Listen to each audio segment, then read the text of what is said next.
तो अंतिम दौर में पहुंच चुका है चुनाव प्रचार और ये खबर हम आपको लेकर आए हैं, बता रहे हैं कि किस तरह से चल रहा है मिशन 2024 के लिए राजनीतिक दलों का चुनाव प्रचार। राजनीतिक दलों का चुनाव प्रचार अब अंतिम दौर में पहुंच चुका है। 1 जून को अंतिम चरण के मतदान के लिए सभी दलों के स्टार प्रचारकों ने पूरी ताकत झोंक दी है। मिशन 2024 पूरे जोर शोर से चल रहा है राजनीतिक दलों के लिए। मिशन 2024 के लिए राजनीतिक दलों का प्रचार अब अंतिम दौर में पहुंच चुका है। सभी राजनीतिक दलों ने पूरी ताकत चुनाव प्रचार में झोंक दी है और 30 तारीख को यानी कि 30 मई को अंतिम दिन होगा चुनाव प्रचार के लिए। और राजनीतिक दलों का चुनाव प्रचार अब अंतिम दौर में पहुंच चुका है और प्रधानमंत्री नरेंद्र मोदी की लगातार जनसभाएं हैं और इन जनसभाओं में प्रधानमंत्री लगातार विपक्ष पर भी हमले कर रहे हैं और उसके अलावा वो अपने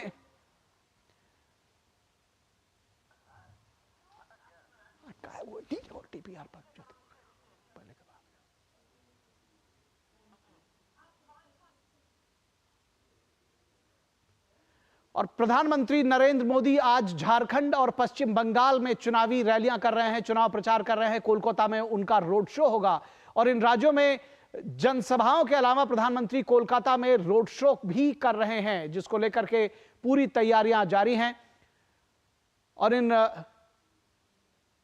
वहीं दुमका में प्रधानमंत्री ने एक चुनावी जनसभा में कहा कि कांग्रेस के कुशासन में रोज होते थे घोटाले, अब जनता को मिल रहे हैं सीधे पैसे उनके खाते में।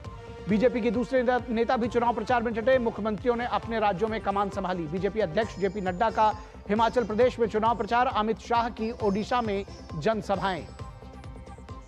विपक्ष ने भी प्रचार में झोंकी पूरी ताकत। मल्लिकार्जुन खड़गे का पंजाब में चुनाव प्रचार और मल्लिकार्जुन खड़गे और राहुल गांधी की ओडिशा के भद्रक में चुनावी रैली है। तो पूरी ताकत विपक्ष ने भी झोंक रखी है। राहुल गांधी और अखिलेश यादव की वाराणसी में संयुक्त रैलियों का कार्यक्रम है और एक के बाद एक रैलियां कर रहे हैं। लेकिन इस बीच समाजवादी पार्टी के वरिष्ठ नेता नारद राय के पार्टी छोड़ने की खबरों ने पूर्वांचल में समाजवादी पार्टी को बड़ा झटका दिया है। वहीं प्रियंका गांधी की हिमाचल प्रदेश में जनसभाएं और रोड शो है। तेजस्वी यादव भी बिहार में डटे हुए हैं। उसी तरह असदुद्दीन ओवैसी और पल्लवी पटेल का वाराणसी में चुनाव प्रचार है। दूसरी तरफ अरविंद केजरीवाल ने पंजाब में प्रचार संभाल रखा है। पंजाब का उनका धुआंधार चुनाव प्रचार जारी है।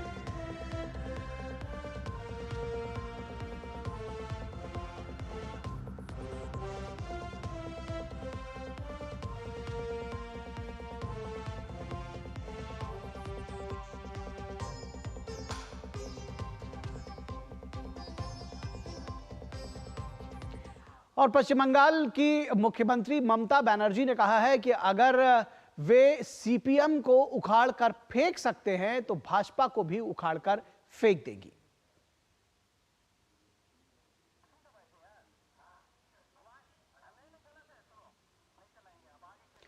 और इसके साथ ही साथ ये जो चुनाव प्रचार में दावे प्रतिदावे हैं वो लगातार जारी हैं। प्रधानमंत्री नरेंद्र मोदी ने कहा है कि चुनाव में टीएमसी के खिलाफ जनता खड़ी हुई है और उसके लिए ये अस्तित्व की लड़ाई है। क्या कुछ कहा प्रधानमंत्री ने, आइए सुनते हैं।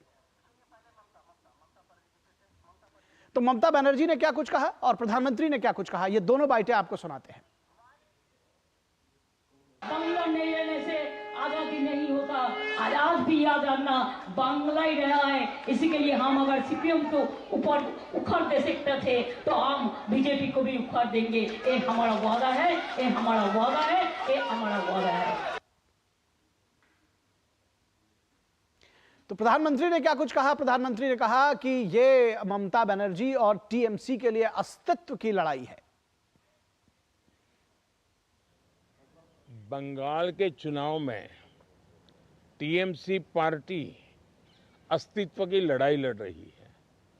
आपने देखा होगा पिछले असेंबली के चुनाव में हम 3 थे, 3 में से बंगाल की जनता ने हमें 80 पर पहुंचा दिया। हमें लोकसभा के अंदर भारी बहुमत पिछले चुनाव में मिला था। इस बार पूरे हिंदुस्तान में द बेस्ट परफॉर्मिंग स्टेट कोई होगा तो पश्चिम बंगाल होने वाला है। भारतीय जनता पार्टी को सर्वाधिक सफलता पश्चिम बंगाल में मिल रही है। और पश्चिम बंगाल का चुनाव एक तरफा है, जनता जनार्दन उसको लीड कर रही है और उसके कारण सरकार में बैठे हुए लोग, टीएमसी के लोग बौखलाए हुए हैं, लगातार हत्याएं हो रहे हैं, हमले हो रहे हैं, भाजपा कार्यकर्ताओं को चुनाव के पहले जेलों में बंद कर दिया जा रहा है। इस सारे जुल्मों के बावजूद भी मतदान भी जनता ज़्यादा कर रही है और वोट भी ज़्यादा हो रहा है। और इस पूरी खबर पर बातचीत करने के लिए हमारे साथ दो संवाददाता अलग अलग जगहों से, कोलकाता से प्रसेनजीत बख्शी और शैलेंद्र मिश्रा जुड़ रहे हैं वाराणसी से।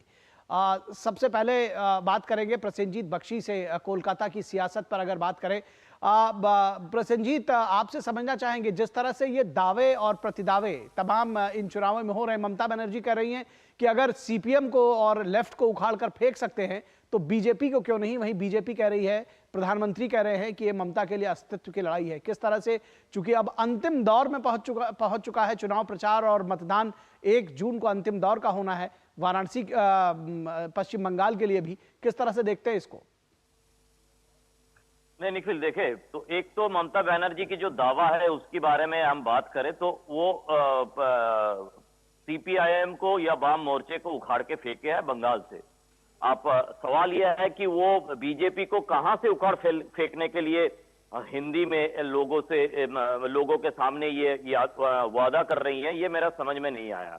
जो हिंदी भाषी है उन लोगों के सामने हिंदी में उन्होंने बताया, तो मतलब मैं अगर ठीक तरह से समझ पाऊं तो पूरे देश में से बीजेपी को उखाड़ फेंकने की वादा अलग अलग जगहों की जो लोग वहां पे इकट्ठा हुए ममता बनर्जी ने की है। मतलब 45 सीटों पे पूरे देश में लड़के वो 543 सीट वाले लोकसभा चुनाव में किस तरह से बीजेपी को उखाड़ फेंकेंगे और कहां से उखाड़ फेंकेंगे, इसका कोई समझ में नहीं आया मुझे। लेकिन एक तो बात यह है, दूसरी बात यह है कि प्रधानमंत्री जो कह रहे हैं उनका अपना आकलन हो सकता है, लेकिन यह भी सही है कि पिछले बार तृणमूल कांग्रेस को सिर्फ 22 सीट मिल पाया और बीजेपी को 18।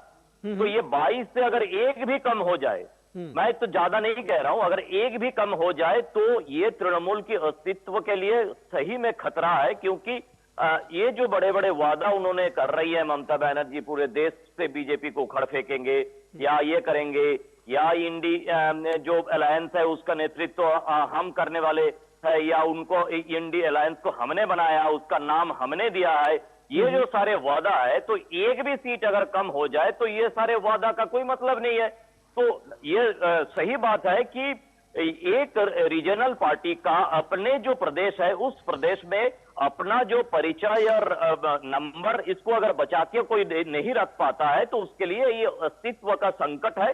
और जाहिर सा है कि इस बार की 2024 की चुनाव में ये ममता बनर्जी या तृणमूल कांग्रेस के लिए बाकी जो रीजनल पार्टी की अस्तित्व का लड़ाई है, चाहे बिहार में हो चाहे उत्तर प्रदेश में हो, उसी तरह से बंगाल में भी तृणमूल कांग्रेस का एक अस्तित्व का लड़ाई है ये निखिल। जी जी जी जी बिल्कुल। और अस्तित्व की लड़ाई, जैसा कि आपने कहा कि उत्तर प्रदेश और बिहार में बोल रहे हो, तो उत्तर प्रदेश के हॉट सीट वाराणसी से जुड़े हुए हमारे संवाददाता शैलेंद्र मिश्रा। शैलेंद्र, आज बड़ा चुनाव प्रचार जोरों पर है अगर कहा जाए वाराणसी के लिहाज से और विपक्षी गठबंधन के लिहाज से।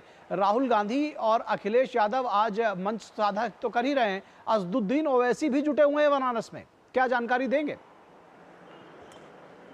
जी निश्चित तौर पर हमने देखा कि कल से हम देख रहे हैं कि बहुत धुआंधार चुनाव प्रचार वाराणसी और उसके आसपास देखने को मिल रहा है। गृह मंत्री अमित शाह ने कल चुनावी जनसभा की थी वाराणसी के बिल्कुल पास चंदौली लोकसभा में। जेपी नड्डा कल कई जगह पर यहाँ पर प्रचार करते नजर आए वाराणसी संसदीय क्षेत्र में।